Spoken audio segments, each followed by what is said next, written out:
Hi, how are you doing? I hope you're really well. I am back.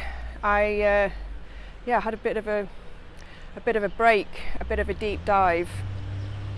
I left with the question of how can I connect more deeply to connect my wise HSP with my inner little HSP, and it's actually sent me on a huge kind of internal exploration, which I've just been reflecting on just now actually, and I was so in it. It's very powerful setting intentions and setting inquiries, because I actually didn't even really think about why I needed to take a break, and what I have experienced has been quite profound actually. I just had an urge to take myself away. I went to Potsdam, which is a little, it's kind of like a town by the river outside of Berlin, and it's beautiful. So I was there for about 4 or 5 days. And of course, all the way in between, I was, all these opportunities to do further and deeper healing came up. And what came up for me was healing at this really core level. When I was a child, and as HSPs yourself, you might certainly relate to this. I really deeply desired to connect on a very deep level, and I didn't come with a manual so I didn't get what I needed, and I suffered from colic when I was a very small child, and it got to the point where I feel I just gave up actually. I feel like I gave up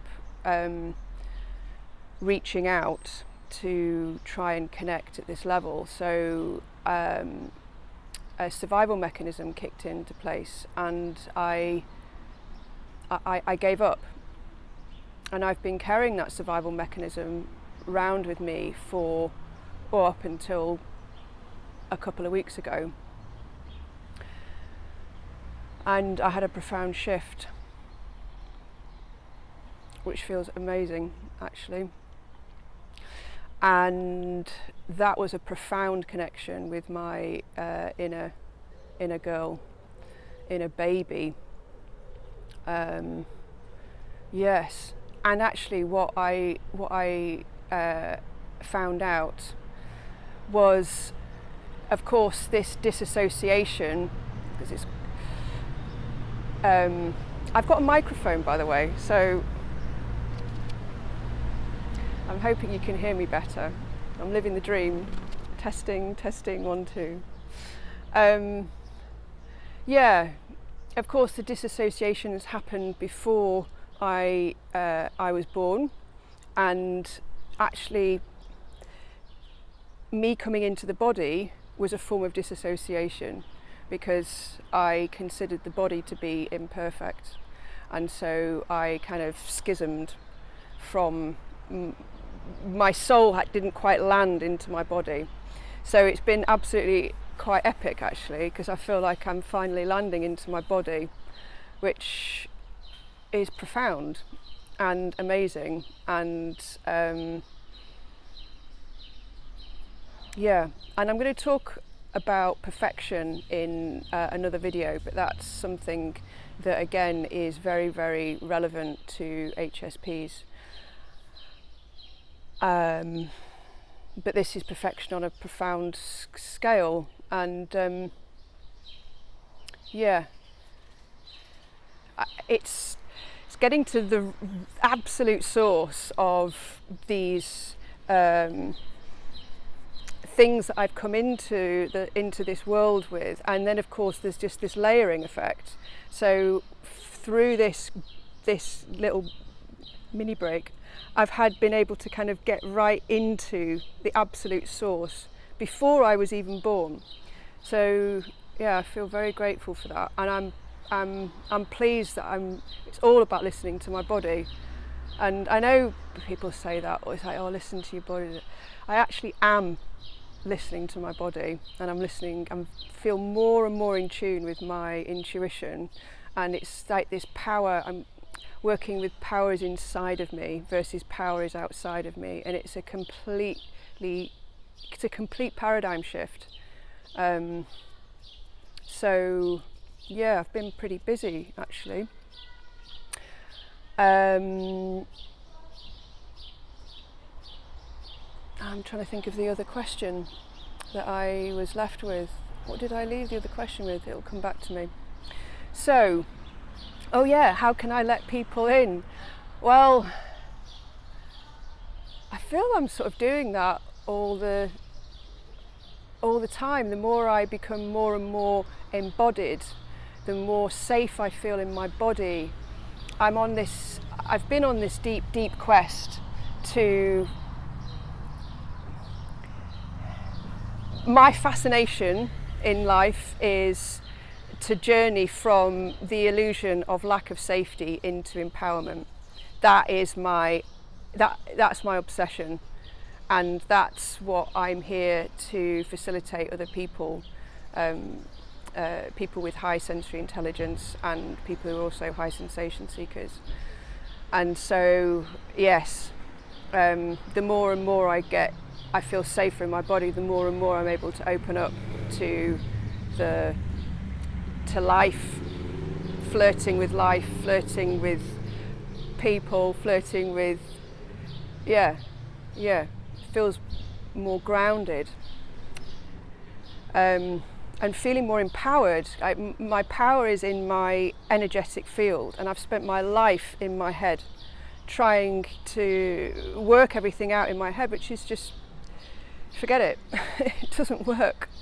So it's a very slow process of reintegration, and just being at this kind of like this lower, this kind of like this deeper level.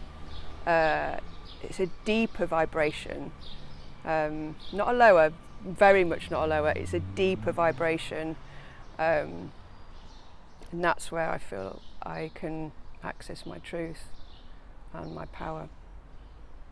So that's what I've been doing. So this video, I want to specifically focus on the physiological and neurological effects of when we are triggered. Now, of course, everyone gets triggered. Maybe nearly everybody. Maybe not true narcissists, but anyway. But according to research, people with high sensory intelligence are significantly more likely to live in this, what we call the limbic system, and where this almond-shaped part of the brain called the amygdala is activated. And when it's activated because it prepares the body to go into fight or flight or freeze. All about safety. And so there are two aspects, very, very simply put, and I'm obviously I'm not a neurologist, but very, very simply put, there are two parts of the brain: the cognitive aspect, the cognitive part, which is the rational thinking part, and the limbic system, which deals with our emotions. And yes, when we're in our limbic system, when this part of our brain, the amygdala, is on and activated, the symptoms, as I'm sure you know, it's a sense of panic, it's a sense of overwhelm, huge anxiety, obviously depending on the severity of the trigger, not able to take in any more information. This and of course then there's an increase in oxygen which goes to the extremities, so it prepares the body for us to fight or flee, or doesn't really work for freezing, but of course we get it still, and this is invariably, that was my trigger, my response to the trigger, which was to freeze. And of course, with the amygdala being activated, it doesn't know the difference between an actual threat and a perceived threat. So fortunately, we have very few instances where this actual fight or flight is necessary, and yet because of our propensity to be more easily triggered, and therefore go into this limbic system, people with high sensory intelligence, we flood our bodies unnecessarily with cortisol, adrenaline, unused oxygen, and what effect is that having on us? What effect is that having on our bodies? And from my own personal experience, I know when I'm in a trigger response, I certainly get this. It's suddenly like my energy goes whoosh and out into my It's like it's a very, very visceral feeling, and it's sometimes, if it's very, very severe, and this hasn't happened for a long time, I call it like this. It's called a psychic collapse. But physiologically speaking, it's like gravity has just taken the inside of my stomach and pulled, like at lightning speed, pulled like the insides all the way down to my vagina and out. It's a horrendous feeling, but yeah, they call it psychic collapsing. And that's of course when I'm in my body. I also go into, this invariably happens, especially if someone's shouted at me, I can go into a freeze response. So I go mute, and yeah, I literally freeze.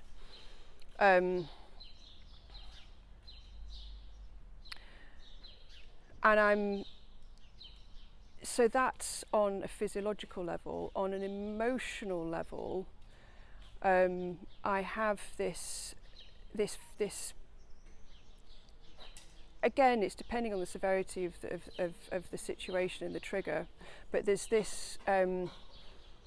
I have an old pattern, and I'm really, really working on this to really pull it out by its roots. But this kind of looking outside for validation and for validation and from other people, and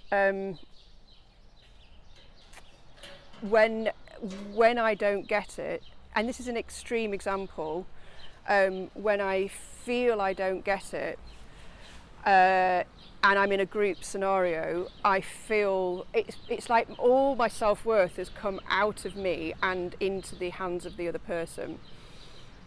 And this was a mechanism that I instilled in me in order to make sure that I wasn't in my power. But yeah, that's another story. So I'm very aware of what happens. It's an extreme response for me to not abuse my power. But anyway, that was a lesson for me. So now it's and when I don't feel I get that validation, it's that sense of, I feel like my innards have just been splattered and scattered, and it's grossly uncomfortable, and I find it very, very hard to soothe my my inner child when I'm in that situation. Again, this is an extreme example, and thankfully it's becoming fewer and fewer. But I've also got this thing called, what I define it as a truth probe. So I am I'm fascinated with seeking the truth. I'm fascinated with the truth. I have a deep, beyond words understanding of the nature of things. It's just who I am. And I'm beginning to own this now, which feels very, very powerful. And this aspect of me, which is the truth probe, it doesn't know the truth per se, but it has this capacity to dive into and question absolutely everything. So it questions the nature of reality. It questions what is illusion, what is the truth, i.e. what is this pure potentiality, which I take my clients into this dimension, which is amazing. And so I'm so grateful for this truth probe. And when it's not tethered to my aligned self, my queen, it can get me into a right pickle.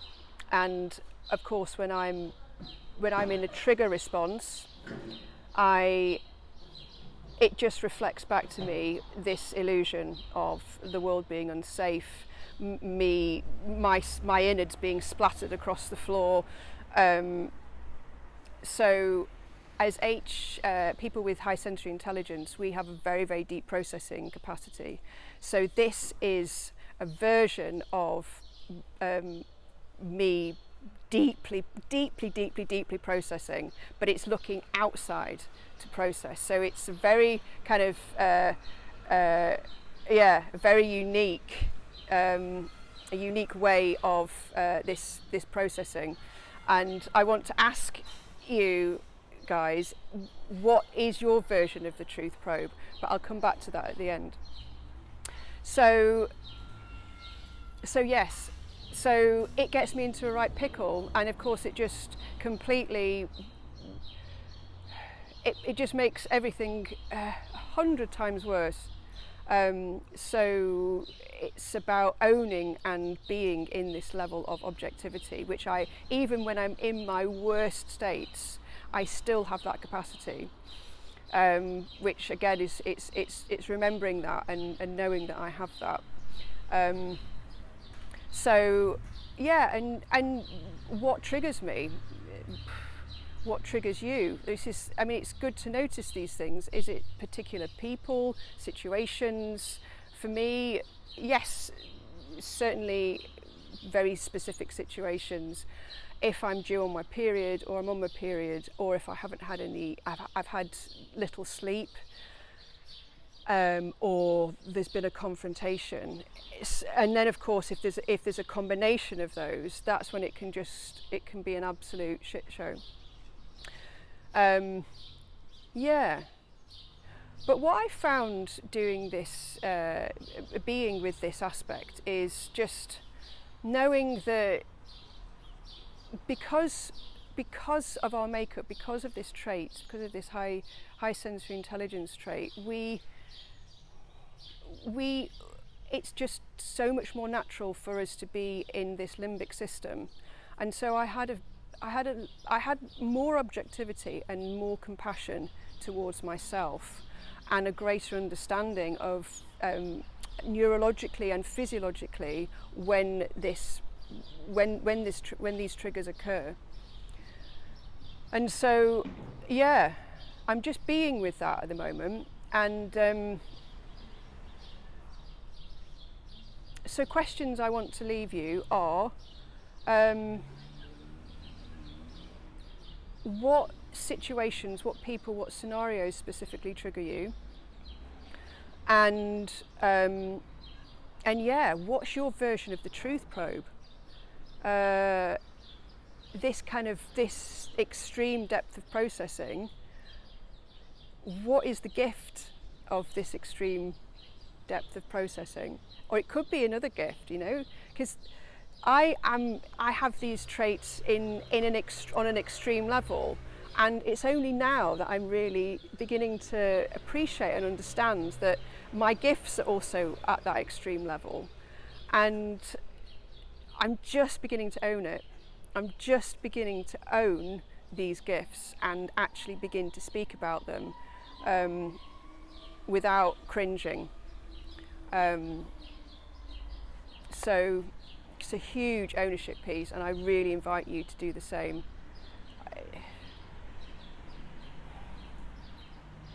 I have a kind of HSP book where I kind of write down the challenges, and I have an HSP.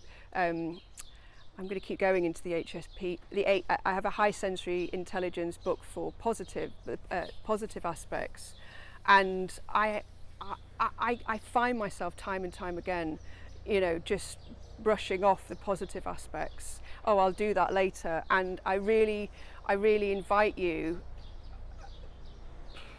to if you do that, to also challenge that, to challenge the positives, to challenge not being in the positive.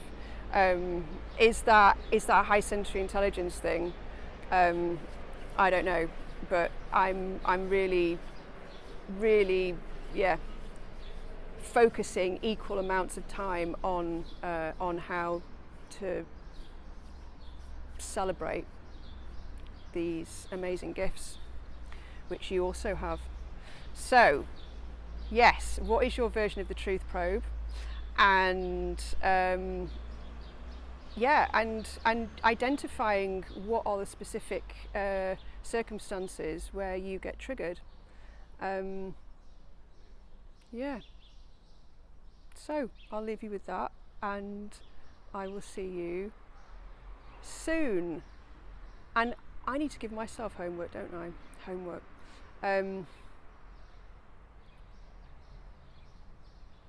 I'll think about it. I will be doing it though. I will be doing it. All right, bye for now.